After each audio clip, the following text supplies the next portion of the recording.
beautiful beings. Rosie Glow here with a little update on all of the shenanigans of the last couple of weeks since I was last with you.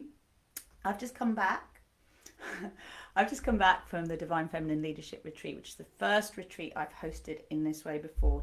Totally put together on the basis of trust. Like I was called in to be able to put this together, never having done it before, knowing that there were key codes that needed to be expressed and shared with those who felt the call, so that we could actually awaken the divine feminine leadership qualities that we are required to embody, so that we can lead in the new earth paradigm. But here's the interesting thing: it wasn't just about the divine feminine leadership qualities, it's about the divine masculine leadership qualities. And the journey of being in that beautiful space was so amazing. So if you see this on YouTube, please subscribe. If you see it on Instagram, IGTV or Facebook, join the tribe, okay? Like, remember to join me through rosieglow.com and come and be a part of this ascension drive, because one thing I'm definitely seeing at the moment is we are starting to see things we really couldn't see before. And that is the value of this equinox that's coming up tomorrow and the full moon in Pisces that we just had last night. So we're in really pivotal times. And I just want to go back a little bit and say that just before the retreat was preceded by myself and my beloved Ian going along to London to a photo shoot for I'm not going to say too much about it, but it's an article that's going to be in a mainstream national newspaper that for me is so exciting, because it is doing exactly what I wanted, and that is to bring in the star peace frequencies to the mainstream collective. And I'm not going to say any more about it because I don't want to ruin it for you. I'm just grabbing my drink.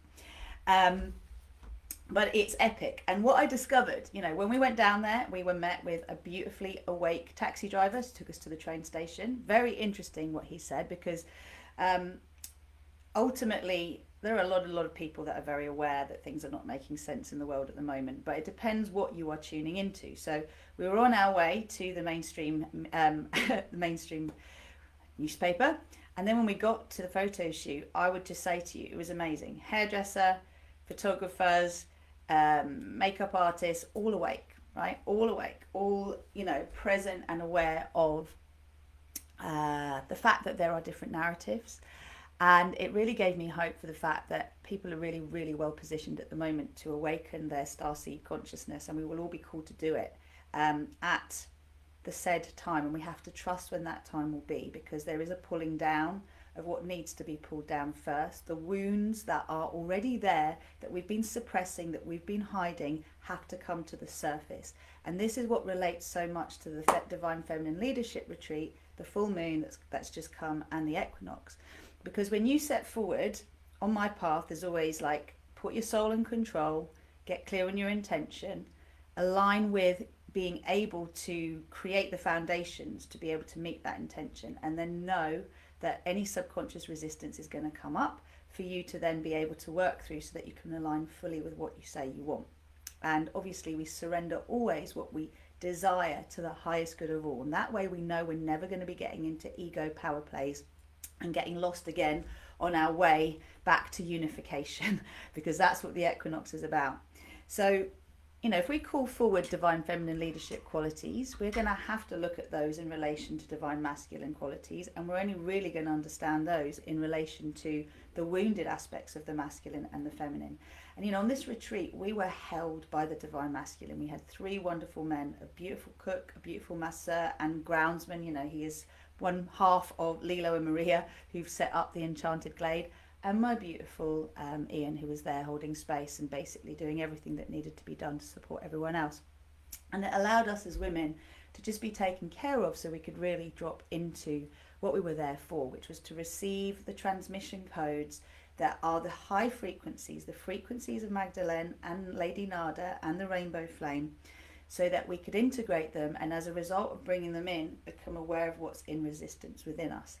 Now, I had never thought until the end of the retreat that there could be such a thing as a wounded Magdalene frequency, right? But part of the reason I believe Magdalene and Lady Nada called me to the space to hold what we did was to bring up where the wounded aspects of our feminine are still in a way leading when we are seeking to be able to integrate and unify. So all of us have blind spots, this is what I'm saying. And for us to be able to ascend, we have to do it together. We have to become aware of the power play that still exists within each of us, the subtle things that are there as we have done a lot of the deep inner work. And to be able and willing to see it, because it's in the triggers we have with other people, whether we seek then to dominate them so we don't have that trigger anymore, or whether we seek to understand what that connection is all about. And as Jo was with us, she was doing soul work and working with past life stuff. And, you know, past life work is not something I've really been that involved in. I've been doing a lot more around ancestral clearing, bloodline clearing, and then connecting to soul consciousness from the point of view of starseed consciousness. It's been more about present and future, and just allowing whatever from the past comes up to come up for us to clear without necessarily getting into the past life stories. But Jo's really great at that, and we're definitely going to be working together in the future to be able to hold space in terms of the past, future and present, and how they all work together. So basically, what I really took home from this, which then led us straight into the Pisces full moon, is that all of us, you know, have got blind spots. All of us are in some way, shape or form either embodying the sort of wounded aspect of the goddess and the god, or the healed aspect of the goddess and the god, and often we're doing both at the same time. So judgment and martyrdom are huge factors that basically keep us in the struggle paradigm. What I see again and again is people wanting something different in their life, but wanting to take old concepts with them. And you can't do that. You can't bring in a new frequency and take an old vibration with you. You have to let that go and transmute it. So we are in the process of exploring again the value of matriarchy and what we learned from the matriarchal times. And also, it's like sieving through, take the best, leave the rest. The same with patriarchy. We basically, if we're not careful, what we're doing as the divine feminine is awakening, and there's loads more women's circles and wonderful things going on, is we're kind of trying to relive the past without recognizing that actually that time was not as in balance as we believe it was, okay? And I say this without wanting to disrespect anybody, because this is just what I'm coming to in my understanding. We would never have had the patriarchal counterpoint if we hadn't had the matriarchal imbalance.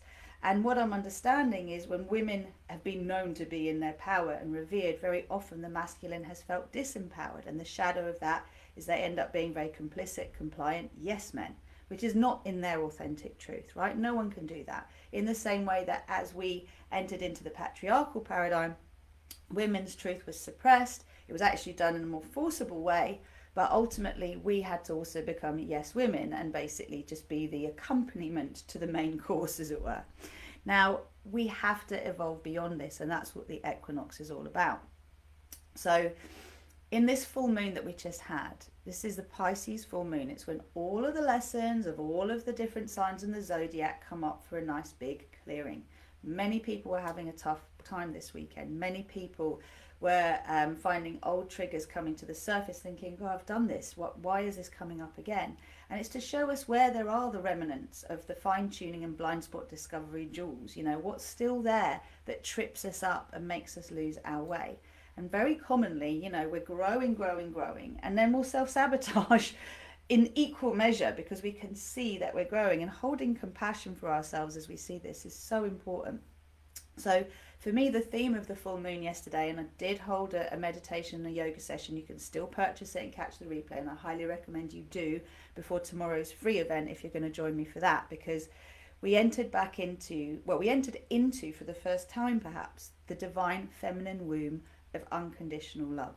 And we entered into that and opened ourselves and all of the fabric of our being to receive that unconditional love, so that we could purge out of us that which is still in resistance, in judgment, in unclaimed shadow. I don't believe for a second that we're here to eradicate the shadow. We're here to love the shadow aspects of our being, to witness them in others, and then to create the most optimal conditions to minimize reactionary behavior and to own our truth, to see how we contribute to misunderstandings, to issues that are problematic that we often point the finger to others for, and how when we realign our actions, we're then in a position where things around us change, because we're sovereign beings. As we take aligned action, as we align with the highest principle inside of us, as we do the inner work, everything around us changes. But if we're too busy with our neck way out there looking at what everyone else is doing, being very busy about telling them where they're right and where they're wrong and what they should be doing and how they should be doing it, we're totally missing that they are projecting back to us what is actually out of alignment. And this is really important because tomorrow, as I see it, with the equinox, 22nd at 2020 specifically, 8:20 p.m. in the UK, like 2020 has been a phenomenal year of seeing things for what they are, the balance of light and dark as it currently stands. And as it currently stands, dark up here, light down here. We have to address the balance in our collective, right? We have to bring more light to our internal darkness and shadow so the balance can be there, because it's totally imbalanced. If you look into the collective, what the mainstream narrative is telling you is there's this terrible thing out there and we must all be controlled. At the moment, it's all looking quite nice on the surface over here because we're not in winter, but in the countries where there is winter, there is a lot of blaming going on, and it's blaming those who basically have not done as they're told and basically decided to be part of a big experiment without having the full transparency, integrity and accountability that is necessary to make informed decisions. The finger in the collective, winter time, is likely to be pointed towards those who have chosen not to participate in taking things they don't want to take. Bear in mind that this is likely to happen because it's what is happening in the side of the world where it's already winter. So what's happening basically is we have compliance, we have rebellion. Neither are balanced, but the rebellion has to happen to bring the balance, because we're living in a world where the balance at the moment of power is such that the dark is dominating, or has been dominating for a very long time. And as a result of that, what's been happening is we haven't had the integrity that comes from transparency and accountability for all of us to then be a collective that is unified in our decision making, because we can make informed decisions. We haven't been given that choice. We're basically told, your children, you don't really understand, therefore we're going to make decisions for you. Here's the beauty. With this equinox, we claim our power back. We say, you know what? We're not children. We're also the divine masculine and the divine feminine and the divine child. So we're going to evolve our inner family to the point that we can say, matriarchy, thank you for the lessons. Patriarchy, thank you for the lessons. These are in our ancestry, whether soul or bloodline, right? We're taking the lessons. We know that at this stage we're where we are because we need to clear up the misunderstandings of what it means to be in a balanced, empowered state, to share, to be unified. And as a result of that, we're leaving matriarchy and patriarchy behind, and we're moving into the era of uniarchy, unification. All right.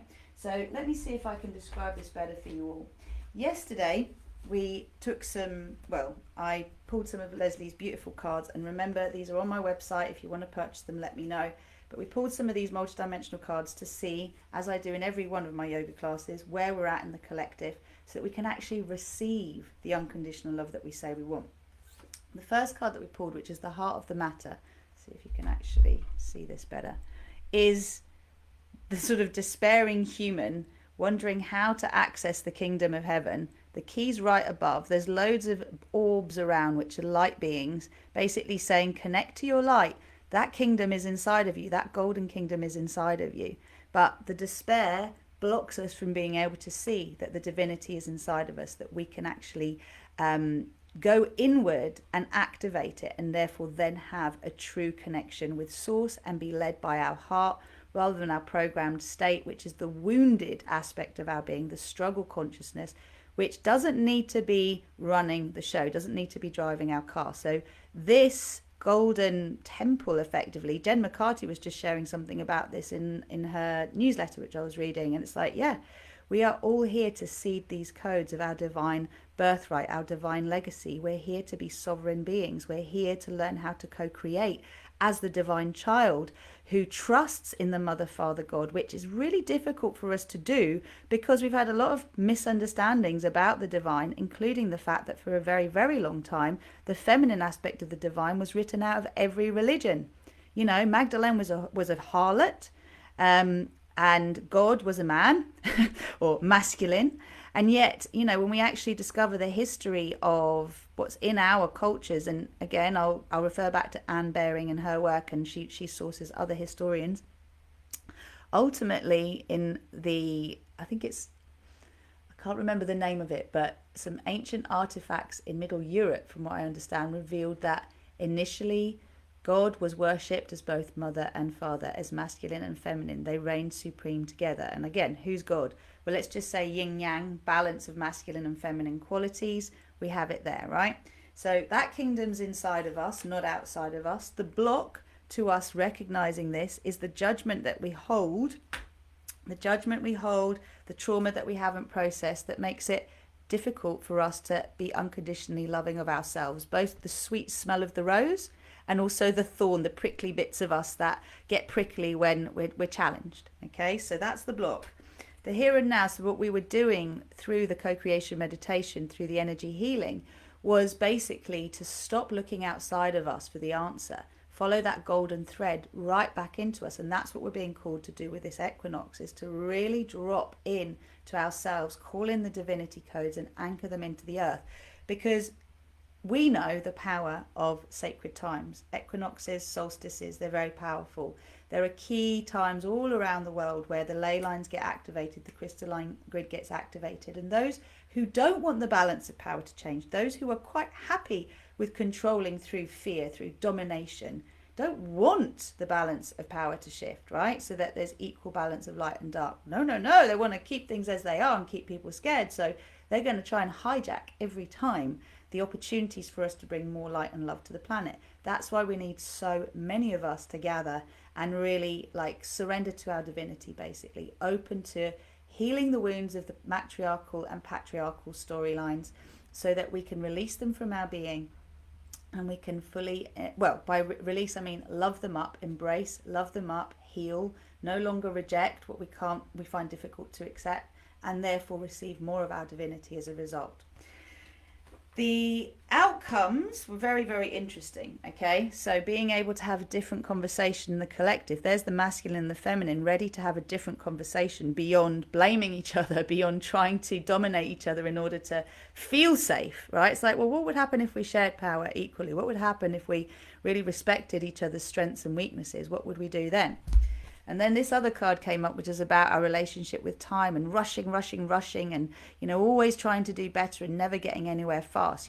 This being's in a box relying on his instruments to tell him where to go. And there's a tempest all around him and a rainbow above that. And the rainbows are so significant for transmutation. But he's not looking inside of himself. He's looking outside of himself. Patriarchy, external authority, tell us what to do. The end of this, my friends, very, very important, because we don't need external validation. We have to let that go. We have to really seek within to align with the highest principles within us, own that we are both shadow and light, and we will learn more about both our shadow and our light through our interactions with others, through our interactions with the world. Our role is to have the integrity to course correct when we seem out of balance, and to both own our gifts and with humility, right? So humility doesn't mean play it down. It doesn't mean be a wallflower. It just means to own that all of us have phenomenal gifts to share in this world, and all of us are here to help with this ascension. We're all at different stages of the journey of our soul consciousness, but we're still all here to rise up together. And if we're not careful, again, the fractions that are blamed, one of the things with the Divine Feminine Retreat was we were all coming together to clear our persecution complex stories. We were all coming together to activate our true gift. Like, what would it mean to really show up in this world and really enjoy giving without it depleting us? And sharing our gifts. And we really have to connect to unconditional receiving, which is challenging when we've all been taught to value giving over receiving, right? We have to clear our lack consciousness so we can access our divine wealth blueprint. And this was all stuff we were doing, and basically to learn how to stabilize in 5D consciousness. Now, we can say we want all of these things, but if we're still insisting on holding on to old values and arguing for them, we're not going to get anywhere, right? So we go through 3D to 5D through 4D, and we need to go through this chrysalis, this transformational time where the old dissolves in us to give birth to the new. That's what the equinox is about as well. And this card came up as an outcome card as well. And this card is about, how there's, I see it as there's one part of us that's kind of growing trees. Sorry, I'm not doing this very well. Growing beautiful things in our lives. That's it. And then there's another part of us that's destroying it. Now, these things coexist within us, right? So there's the bit of us that's really conscious and awake, and the bit of us that's ignorant to how what we do and say and think affects others. This is always happening in our lives. There's always a part of us that's a master and a part of us that's an apprentice. So if we take that on board and stop fighting with it and accept it and own it and welcome when diamonds scratch each other to evolve, right? Then we're going to get much faster. That's better. Much faster where we want to go, because we're not denying the shadow element. We have to put a sphere around all of this. And what this all leads to, because this was the top and the bottom of the deck. The top of the deck was healing the heartache, the wounded masculine, okay? As a result of us being willing to practice radical and unconditional self-love and look within instead of outside for the answers, we can evolve beyond all of the heartache that is being carried and ignored, not dealt with because we don't know how to do it. We do know how to do it. We just need to be willing to do it. And it also ends the myth that we have to sacrifice love for money, that we have to sacrifice fulfillment and happiness for material success. Okay, this is part of that patriarchal wound, part of that patriarchal paradigm that has kept us stuck and arguing with each other and basically oscillating between capitalism and socialism or communism. It's not either or. There is a way for us to engage, to respect nature, to be one with all that is, and to keep growing our consciousness. And at the moment, the move beyond the lunar cycle of patriarchy, of matriarchy, the solar cycle of patriarchy gives birth to the divine child, which is the star, the stellar era. Okay, so it's the star seed era, the star peace era. Look out for an explosion of content in the mainstream about basically starseed consciousness. It has to happen, because those of us who are choosing to claim our power as conscious co-creators of our reality are going to be leading the way and showing those who feel like there is only struggle, that we're here to somehow just get by and not ask for too much, will learn that there is another way. That's why I'm calling you to action. I've created a key and free event for tomorrow, okay, 8 p.m. UK time. You just need to join. Please subscribe. There are links everywhere for you to do it on Rosy Glow, and I think on this page too. I'll double check, but my website as well. You have the opportunity to come and join us for the live event, 8 till 9 o'clock, for us to unplug from the old matrix, wherever it is still plugged into us, so we can download the crystalline codes that allow us to anchor into the crystalline grid and bring the golden love light of the divine mother and father together to this earth, the divine child to this earth, spread it like wildfire all around the world, and upgrade our energy system to accept the 5D frequencies. Yes, we all go through a purge, all right? But I would like you just to, if you're feeling this heart call, because I know there's lots of teachers that are offering events tomorrow, and that's great. I'm glad. We all need to gravitate towards what we feel drawn to, okay? But essentially, do something, because you are deciding what you're feeding, okay? If you, that's better. If you do nothing, you're feeding that. If you do something with conscious intent, you're feeding this, okay? Or this, depending on whether it's a nefarious intent, right? The balance is out at the moment. We have to feed the light if we want to see more of the light in the world. So we need people to consciously show up and do so. And, you know, I'm going to keep inviting those of you who feel ready to get in touch and to join us on either the Fearless, Loved Up and Free to Be Me journey, which is my group coaching signature program, or to join me for the one-to-one work, which is the super conscious co-creating method, because integrating inner masculine, inner feminine, inner child, healing those wounds, and then bringing in the starseed consciousness as a result, the divine human consciousness, whatever we're doing in the world, if we can evolve to the highest octave, the highest expression of our gifts and share those with the world, we will see peace on earth in our lifetimes. In my lifetime, I intend to see it. I will see it. And we've been promised an era of 1,000 years of peace. And if we really like peace, we can have another 10,000. But we might not like it. It might be boring. However, I'm curious about the fact that I believe we can truly have a great time through having an oxytocin-driven society rather than an adrenaline-driven society. And by switching to oxytocin, which is the love hormone, we can still have the thrill of adrenaline, but it is a joy ride rather than a fear ride. Okay, so I'm inviting you to show up to this. If you would like to know more about the upcoming retreats, they will be Divine Feminine, Divine Masculine and Balance. Joe and I are certainly going to be running these together. We've decided that we really want to bring our gifts together 50-50, and we know it's really important to work with the masculine as well, and to work with those who don't identify with gender, because God is they. All right, this is going to be hard for everyone. God is they. It's masculine and feminine and divine child. It's not one or the other. So part of us sort of being less attached to our gender identity is part of the evolution, even though we call a spade a spade. We have boobs to breastfeed with, we have wombs to conceive in and birth, you know, we have penises to be able to impregnate the feminine, etc. Like, it's all there. But we have been having to look at everything from a completely opposite perspective to then find the balance. So get in touch, join the mailing list. First thing to do is really to get on with doing the deep clearing, and that is what I do through the coaching work. So please do join me.